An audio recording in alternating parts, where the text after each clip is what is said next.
30 years na. Masyado nang malayo yung pagitan. At ako na ni St. Peter ito'y July 25, 1995. A news you should not forget. May isang nga balita nga hanyo kumang malipatan. O, ba't niya sinabi niyong hanyo kumang malipatan? Kasi sabihin, it will really happen. And I'll come for more ko na. Ado pa'y tibagat kada kayo, kastamit tagay sa Santos, umay damit lagta. Tapos inikan na ti title na The Final Judgment Has to Come. Kunana. Siyempre, anong mangigday ito tigigay ta tao, di ka maawatan. Siyempre, pag sa mong judgment, end of the world, di ba? Pero actually, it's really happening na. Hindi na tayo ni Master John, July 26, 2019, kunan ni Jesus ito'y message na. Kunana, the passing of John is the start of end of the world. Noong una hindi namin maintindihan, hindi mo na kami nga maawatan. Tata maawatan din. Kasi manipod idinatay ni Master sumbrik ti COVID. And it was at 3 years, di ba nana? Ado na tayo, naawanan ti trabaho da. Hindi na nabalik yun dati. Marami nang hindi nakabalik sa trabaho. Marami nang hindi nakabalik sa abroad. At yan nakasulat dito. Nana, ito mensahe ni Santo Niño. Ito mensahe ni Saint Peter. Ito mensahe ni San Jose. Ito mensahe ni Genoa. Pero hindi ko lahat babasahin sa inyo kasi baka ang mangyari dito na tayo maghapunan, dito na rin tayo matutulog. Ngayon, sabi ni Saint Peter, basahin nyo na sa lahat. Babasahin ko na po. July 25, 1995. The final judgment has to come. So, nag-start po yung 2019, idinatay ni Master, sumbrik 3 years na COVID, no? That is 2013 to 2023. So, that is the first 10 years. Kunan manin ni Santo Niño, ajay second years nga 10 years, ti umay nga didigra, aga po iti langit, yung pagbagsak na ng mga asteroid. Yun na, magbabagsakan. Kuna na. Ngayon uli namin naiintindihan, di pa sabi ni Jesus dito? Recall the old messages and the burned messages. Along the praises, you will understand the life of the mystery. Nung nagpipreach ako sa inyo kahapon, doon na pumasok sa utak ko. Ba't niya sinabi na the digram of my will come from heaven? It is already the application of the message again before by Saint Joseph that you must put a 3 meters long white painted cross. Nakasango iti north ken nakasango iti south. Nabayag daydayen na. Matagal na yung music. Ngayon it will be applied. The mystery will be applied. Tapos, that is 2023 to 2033. Sakop na tayo kasi 2024 na ngayon. Hintayin natin ang paglapit ng 2033. Hopefully, wag naman. Kasi kung ni Santo Niño, if an asteroid will bump the Earth, it is equal to the size of 14 countries. Abot na. Abot. Nga maaramid. Sambato pa lang yun. Kasi one asteroid is equivalent to Eiffel Tower. Big barko, yung malalaking barko. Kunana. Tapos kunana, huwag nyo nang hintayin ang third 10 years. Kasi third 10 years is 2033, plus 10 years is 2043. Kunani Santo Niño, huwag nyo nang hintayin. Kasi that will be the end of the world. Tapos naalala namin yung mga past na sinabi ni Jesus, habang nangyayari ang mga delubyo, mararanasan ng tao ang hirap. Sobrang hirap kuna ni Jesus. Maraming mababaliw. Alam mo yung mababaliw, manang? Mababaliw sa hirap. Babagtik sila sa hirap. Pero sinabi niya, only those who have the cross of salvation. Andiyan sa babatik na cross, nga di altar, kunana, only those who have the cross of salvation who remain faithful to the messages and my revelations will be spared. Kaya hindi pwedeng gumawa ng cross tapos wala kang ginagawa. Hindi pwedeng gumawa ng big cross of salvation tapos di na kayo nagro-rosary. Ginawa nyo ng security guard si Apo Diyos. Hindi pwede yon. Hindi pwede talaga. Kumbaga manang, kumbaga si Satan, ang dami niyang ginagawang masama, tinatapatan siya ng Diyos. Ganun yun manang. Katako na ni Jesus, do not displease my messages and revelations anymore. Huwag niyo na akong sinasaktan sa hindi niyo pakikinig at hindi niyo pagtupad sa mensahe. Nasasaktan na po talaga si Apo Diyos. O di, nag-meeting kami nung Holy Week bago umuwi. Sabi ko sa mga kasama ko, renew na natin ang mga mensahe. Hinanap naman namin yung mensahe. O yung mensahe na yun, ito naman. Preach the cross of salvation, which shall be the battery of eternal assurance to salvation. Ipakaam mo yun, kadagajay tao, ajay krus nga batik, kunana, day tati baterya tapno, maitid kanya dati sigurado nga awan ingana nga panangisalakan tigyagda. That is the battery of your assurance of your salvation. And why not? Adapay malagip tayo no sino ti mangisalakan kada tayo no dikit ni Apo Jesus in the symbol of the cross. Tata ajay big cross na nang manang nga nakita yung jeruat, that is already for you people. Tulad si Mang Remy, si Mang Trel, no? That is their announcement to the King of Heaven. You are crying to the King of Heaven that your entire family will survive the test of time. Pag sinabing test of time, that is pagsubok na ng challenge. Sino ba yung King of Heaven? Jesus. Kaya isang tingin lang ni Jesus, alam mo nung nangyayaring bagyong Krising, hindi man ako kinakabahan. Pumunta pa nga ako on the eve ng exit eh. Huwag kang pumunta dyan. Madadaan na masasabay mo. Hindi, wala na. Sinabi dito, July 18 exit na ni Krising. Pero marami pa rin habagat, monsoon rain. Hindi na kasi, alam mo na i-imagine ko, lahat ng gumawa ng cross, 30 yun manang, 30 ang gumawa ng cross. May Apari, may Lasa, may Tuguegarao, may Tiaga, may Samatella. Ang ini-imagine ko is, si Jesus nakatayo. Nakatayo sa bawat mga lugar na nagsigawan ng cross. Kasi nung tinignan ko sa Pag-asa, ang bagyong Krising is tumutumbok ng Bisaya, Bicol, Catanduanes. Tapos bigla siya umakyat sa taas. Dadaanan niyang Isabela and Cagayan tutumbok sa Ilocos Norte. Sabi ko kay San Jose, wag muna. Wag muna kasi naka-schedule Ilocos Norte. Pupunta pa tayo doon.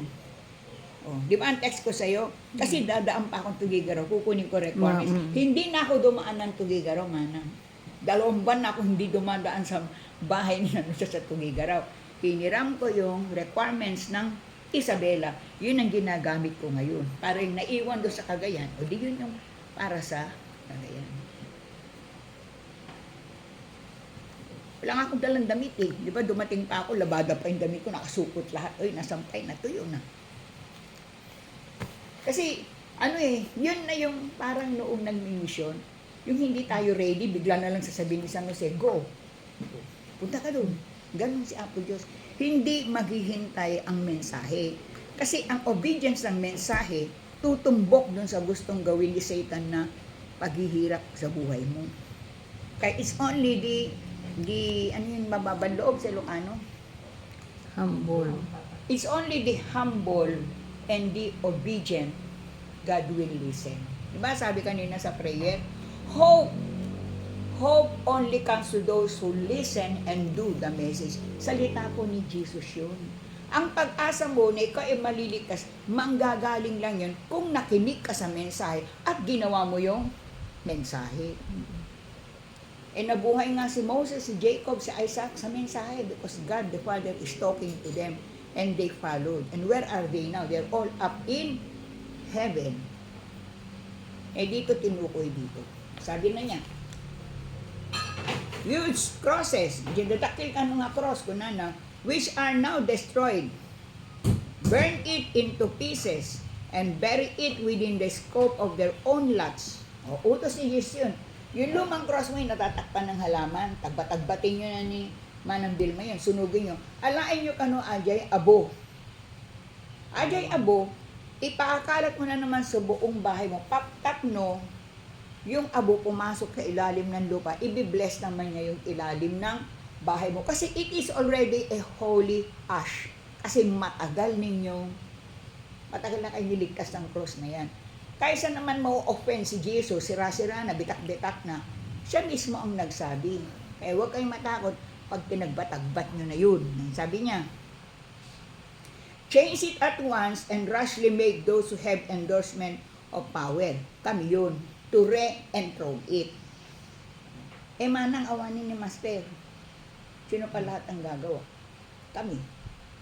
When we were enthroned to become course of the nation, the transfer of power, binigay na sa amin. Yun ko na.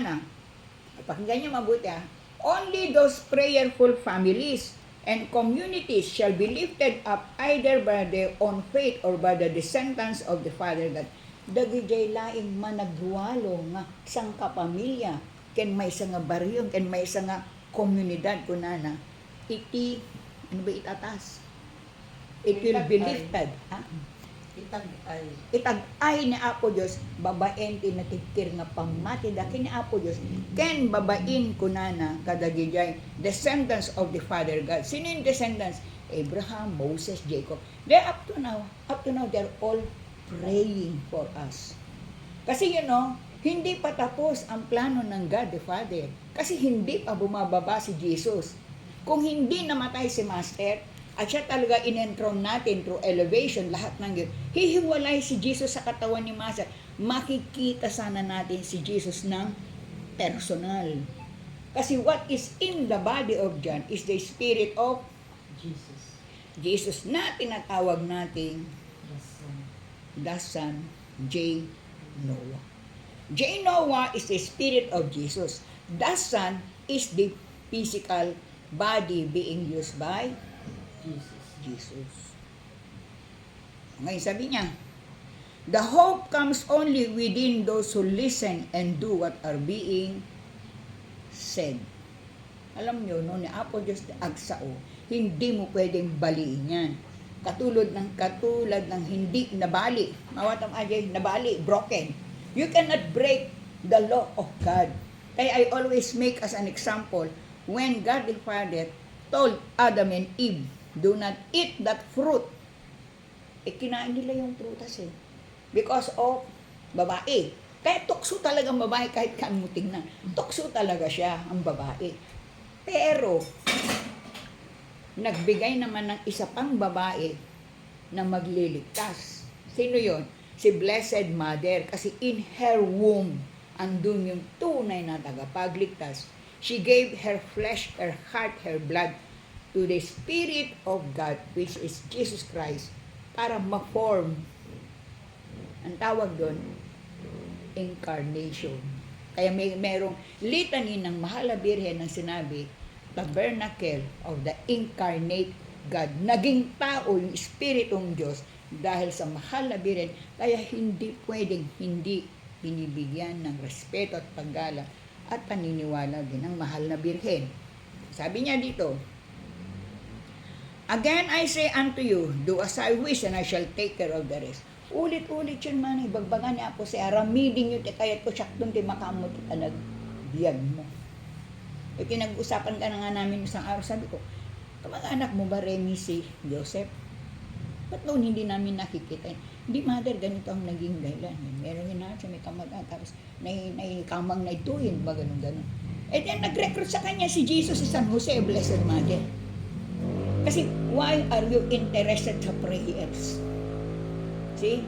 Holy Family ang nag-recruit sa'yo. Dinala ka niya talaga dito. Maraming ways and means ang God how to save people in His own way. Sabi niya na, pahingin mo ako sample ng cross. Mahirap mag-imagine.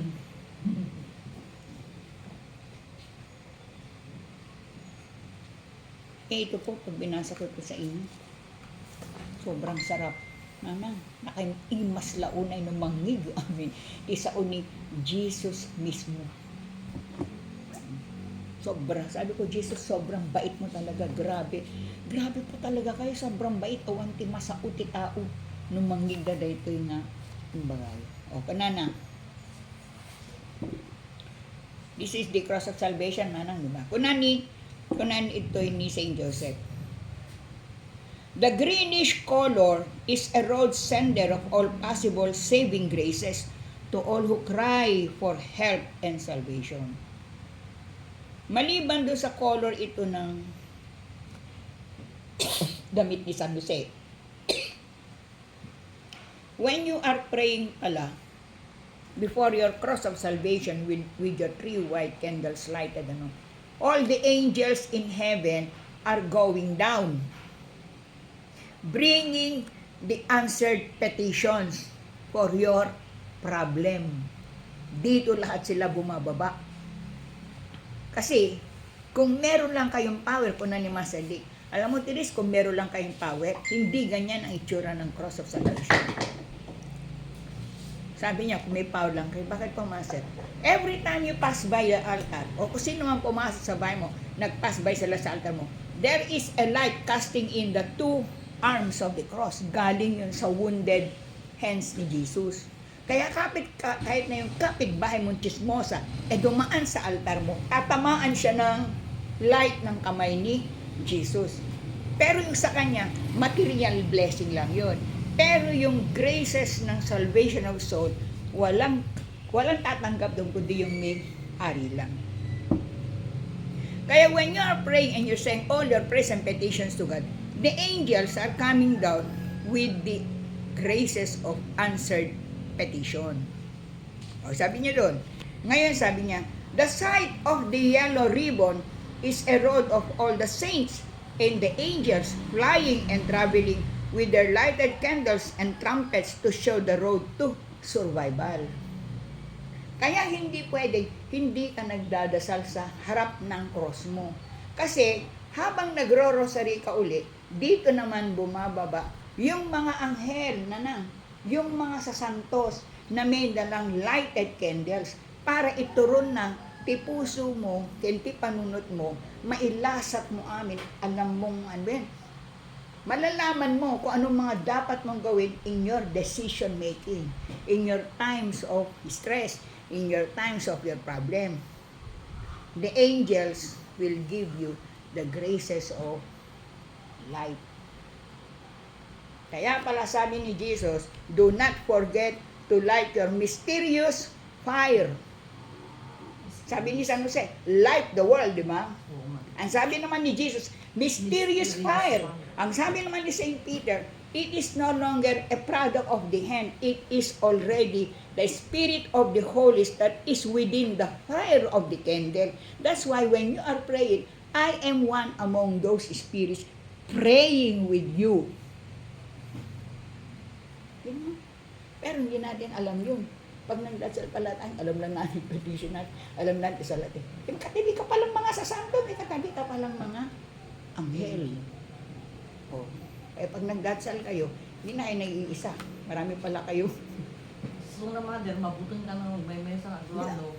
Hindi naman yun. Singit yun. Singit ng David interference. Dinidisturb niya ang meditation mo sa God. Pinapaisip niya ang problema mo para hindi ka makapagdasal ng concentrate. O yun. And these are all graces coming from Jesus. Malagi to idi, your first time you made the cross of salvation, anong sabi ni San Jose? Murmur all your petitions. I am at your side. I will answer all your needs. It will be good for your soul and it's the will of God. Diyan na ako. Pero the first gift St. Joseph gave nung pinukpok niya ang cross niyang panahumpay ni Mother Sila is the forgiveness of your sin. Binura niya lahat yun, Joseph. O, ilang taong ka na ba sa misyon? 10 years. Hindi. 3 years, mother siguro. Ah? 3 years, mamaya. Mga 3 years. O, meron mo nung nakilala mo, siya, nagpupukpok ka ng cross, hindi mo alam, ang isa sa thanksgiving na sa'yo ni San Jose. Amin nga basbasan mo, binura niya lahat yan. Because why? Because you accept the Lord Jesus. Accepting the Lord Jesus is the only key, manang, for you to enjoy your survival and salvation. Kaya you are very lucky. Josephans are very lucky. We are enjoying the graces of God. Not unlike Manang. Gusto Manang, tinan mo naman yung nangyari. Yung Texas 100 na bata ang nalmiss ng Manang. 10 meters high. Ilog lang yun, yung Guadalupe River. Biglang dumating ang tubig. Ngayon, ganun na rin sa Thailand. Ngayon, kung saan-saan na. Earthquake na lahat. And they are all in fear. Pero tayo, hindi. Kaya nga, if you are prayerful and you listen and do the messages, you will never feel afraid. Why? Because the grace of hope coming from the Holy Spirit is being given to you. Trabaho yun ng Holy Spirit. Pinapasok niya sa utak mo. Huwag ka mag-alala, di ba nagdasal ka na? May cross ka na. Asyating ka the Holy Spirit. Pero kahit may cross ka, kung hindi mo dinadasalan, mamamatay yun. Kung na ni St. Peter, all those who do not pray the joyful, sorrowful, and glorious mystery of the life of the Redeemer, Jesus Christ the King, you are creating a vacuum in your heart where Satan will stay. Talagang Satan will stay. Paano ka kukuha ng kaligtasan sa buhay mo kung di mo kinakausap si Apo Diyos? Sino bang kausap mo? Di wala. Ang kausap mo, sino? Di yung cellphone. Nandiyan mo. Ay, kung magdasal kasi nga, yung Korean drama, yung games, lahat. O may Diyos ba doon? Wala doon. Di ba sinabi pa ni Blessed Mother, do not watch too much TV or movies in your cellphone because it will steal your time to talk to God. Para yung mga bata, hindi na nakikipag-talk sa parents. Di ba? Kausapin mo mana yung anak. May katuyan, mga tayo. Wait lang. Ganun eh. Kita niyo na po. Ngayon sabi niya, only those whose eyes are open to the truth shall be saved. Yun lang bukas ang paningin, ang tingin nila. Yung nakita mo na. If you are prayerful, God will show you that there is something good when somebody is talking about God. Magkakaroon ka ng interest. Pag nakita mo na yung katotohanan doon, makinig ka na. Kasi sabi niya, descendants of all people in the holy writings, whose souls are now living in many hidden planets in the universe, shall come like an UFO and lift up those who got hearts, pure of hearts, and lighted spirits. Ure ko na, ure dagay tataw, hindi panahon, yung lumang panahon nga, na isurat ko na iti Biblia, no? Nakatira sila sa iba-ibang planeta. They are still doing their work. At pag dumating na ang panahon, pag dumating na ang panahon na nandyan na lahat, umay dagitang asa santos, mapanda tayo nga susunduin. Pero ang gamit nila, pero UFO, high-tech na noon, hindi lang ngayon. Noon pa, pero nakasakay sila sa unidentified flying object. And will lift up those who got pure of hearts and lighted spirits. Ajay nalinis ni puso da. Yung parang very jolly sila, very kind sila, basta hindi sila apektado sa mga naririnig nila. They remain faithful.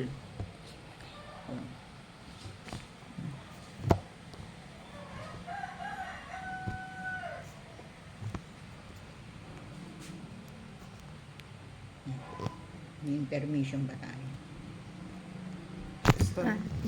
Bigay mo nga kay Yus. Bigay mo sa kanya para gawin nga. Sabi niya, ito naman, nanang, anya ti mapasama kadagayay tao kahandamin ag dingdingig. Okay, dumingdingin yun na ako. Sabi niya, makinig kayo. Ito, oh. Anong mangyari doon sa mga hindi nakinig? Yung mga ay magdasal, ay gumawa ng mga mensahe. Sabi niya, those who along the way of salvation unites, miscarry themselves, and allow the devil and the black possessor rule them shall never find the stairways of the old descendants chosen by God. Yung mga matigas ang ulo, yung mga ayong makinig sa mensahe, yung mga nakinig ng mensahe pero nakibit balikat lang. Ayaw nilang mga sumunod. Kung nandito ni San Jose, impalubos da, dagijay biyag da, nga makontrol iti demonyo and the black possessor. Alam niyo ba ibig sabihin, manang magkaiba ang Satan, iba din ang devil, iba din ang black possessor. Matindi ang black possessor kasi ipapa-feel nga sa'yo kasla pudno ken okay dayjay aramidin mo. Pero actually, it's not okay kasi tumira na siya sa'yo eh. Kung may power lang, sabi ni Master noon, na makakita ka ng isang follower na black possessor, you will see them in a black na manipis na tela. Nakabalot na sa kanila. Parang katulad nung, nga naniniwala ka nga sa God, pero hindi ka nagdasal, hindi ka naman nagsisimba, hindi ka naman gumagawang mabuti, pero naniniwala kang ada po Diyos. Yung mga black possessor sila. Dinidiktahan na sila. Ka nang magdadasal. Naniniwala ka naman kay Apo Diyos. Ganun. Ganun magsimba. Basta ni Apo Diyos aday ti panunod mo. Mali yun eh. Adamit ni Apo Diyos ito puso. Puso mo. Wala kang ginagawa. Paano papasok si Apo Diyos sa puso mo? Wala kang ginagawang mabuti. Wala kang ginagawang maayos sa buhay mo. Pero mamati ka kina Apo Diyos. Those are all works of the black possessor. Ang mga nabablack possessor, madaling ma-recruit. Hinihila sila kaagad, madali. And they will go against the, yung pudno nga pamati. Ngayon, pag nakita lahat yun, sabi niya, they will never find the stairways of the old descendants. Hindi nila makikita yung hagdanan kung saan dumadaan yung mga taong banal ng unang panahon. Ewan ko kung ginawa yon sa Ilocos noon na nagkakaroon ng, ano tawag doon? Yung jeep sasakyan natin. Convoy tayo noon. Tapos pumupunta tayo sa mga simba-simbahan. Ewan ko kung ginawa dito sa Ilocos. Kasi sa Cagayan ginawa. Nung ginawa ni Master yun sa Cagayan, ang dami niyang mga in-order na mga hagdanan. Ito pala yun. Pero ang alam ko, meron. Pinalagay pa nga yung mga hagdanan sa mga tabernakel. Those are all signs pala.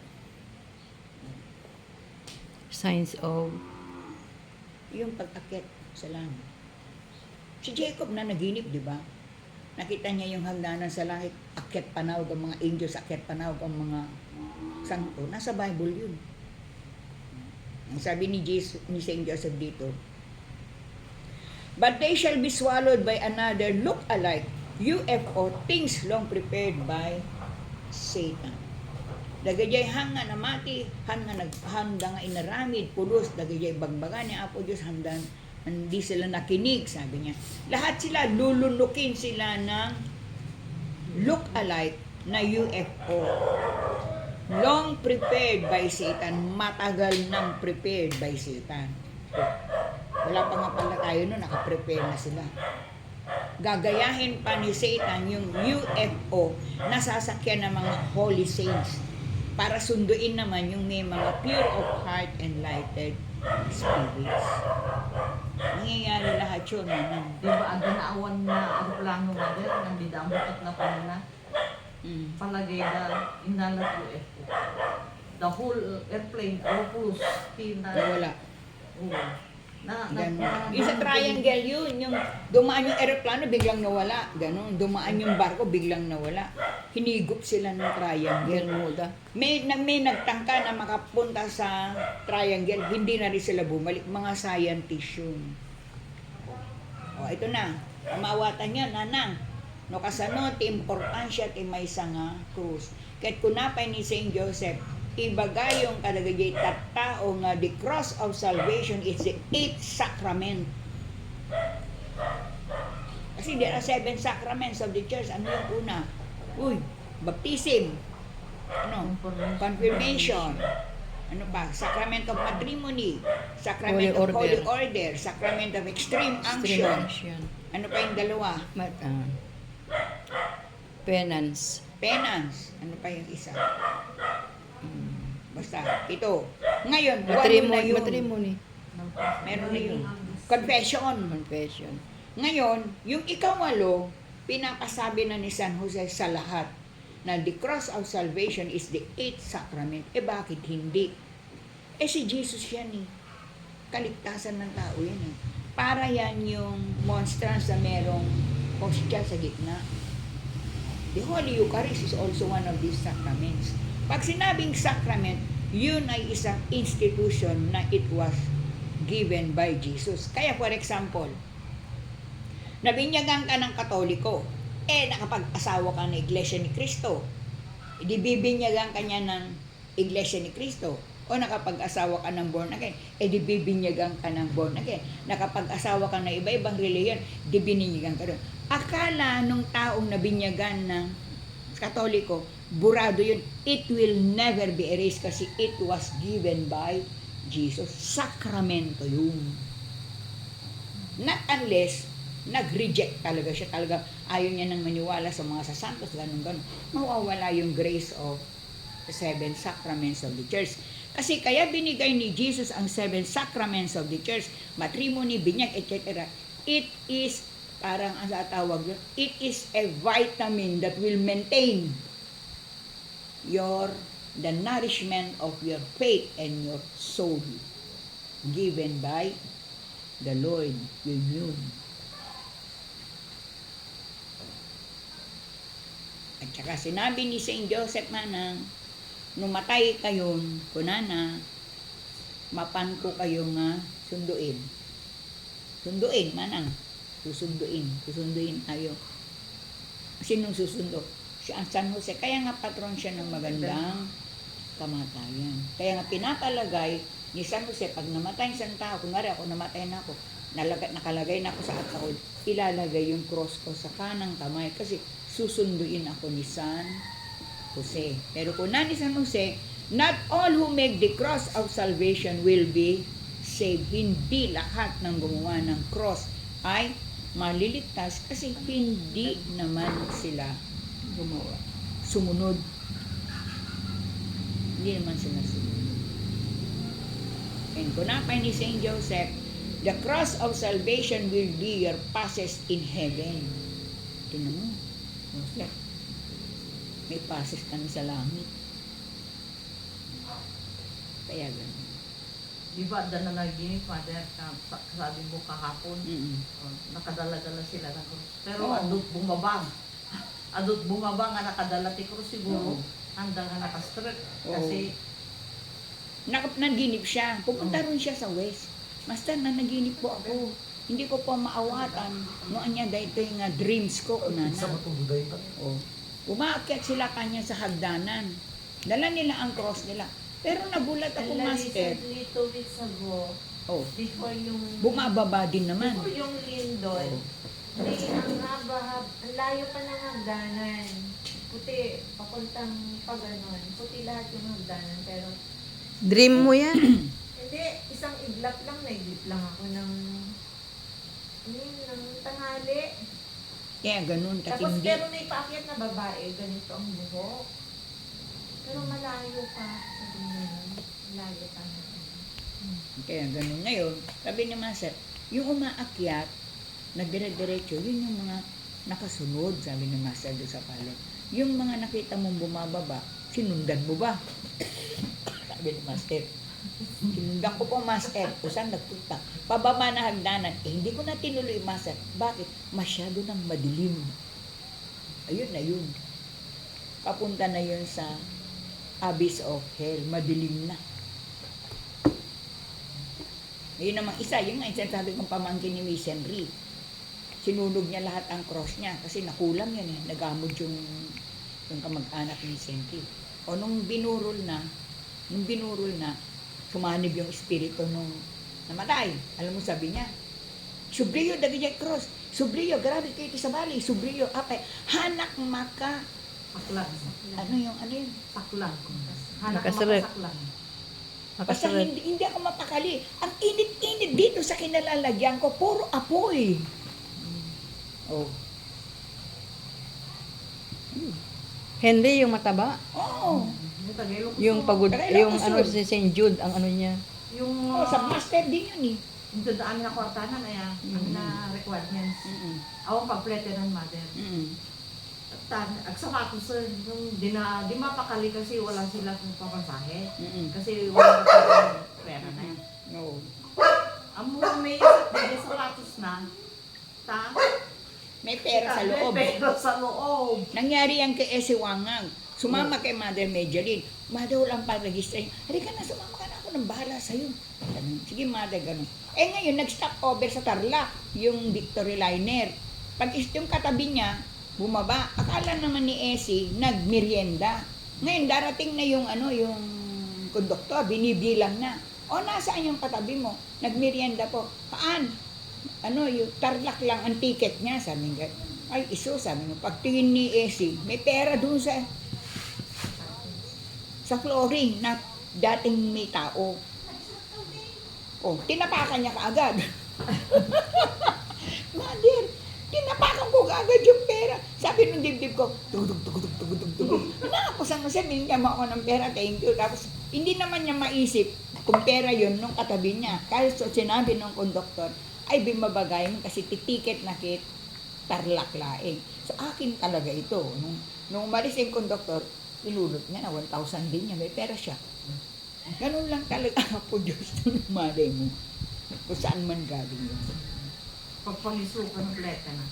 Kasi di moto ni St. Joseph nga do as I wish. And I shall take care of the rest. Kung tandaan na kwarta na nga, di na binat siyan ti pamplete na. Kaya alam niya yun, alam ni San Jose yun. Ang galing pa nga, di ba? Hindi niya may pasok yung kanyang paa. Yung pala may pera doon sa Kasi naglagay nun.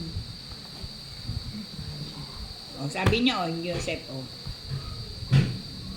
Kasi yung mga importante naman yung nauna natin sinabi. Yan mo ng ulan-ulan na yan.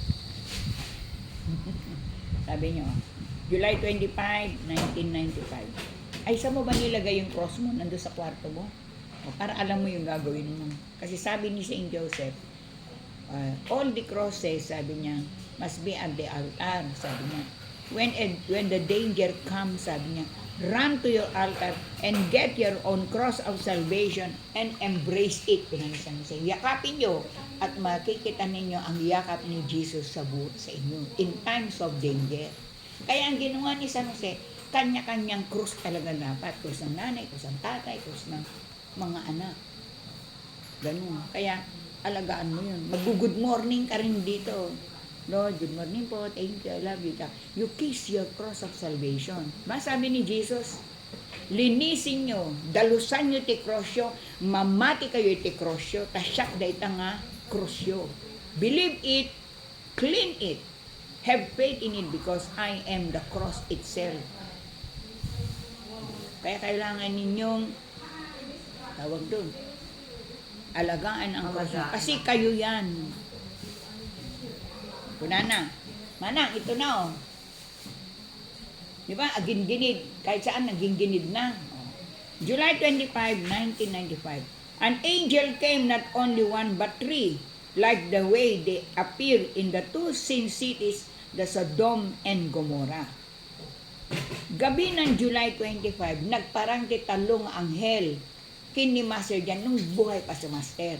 Nagparang titalong angel kini Master Jan, kadwada ni Saint Michael the Archangel. Ket kuna dito ni Saint Peter, dahito nga tatlong anghel, isu damit ti imay ijay Sodom and Gomorrah. Idi. Alam nyo ba kung ano ang Sodom and Gomorrah? Duwa nga tang siya na puro kasalanan ang ginagawa. So ang gagawin ngayon ti Diyos Ama, burahin na sila. Burahin na. Ang ginawa ng God the Father, binulag niya lahat, nabulsik lahat yung mga taga Sodom and Gomorrah. Kasi kailangan niyang ibulsikin lahat yun eh.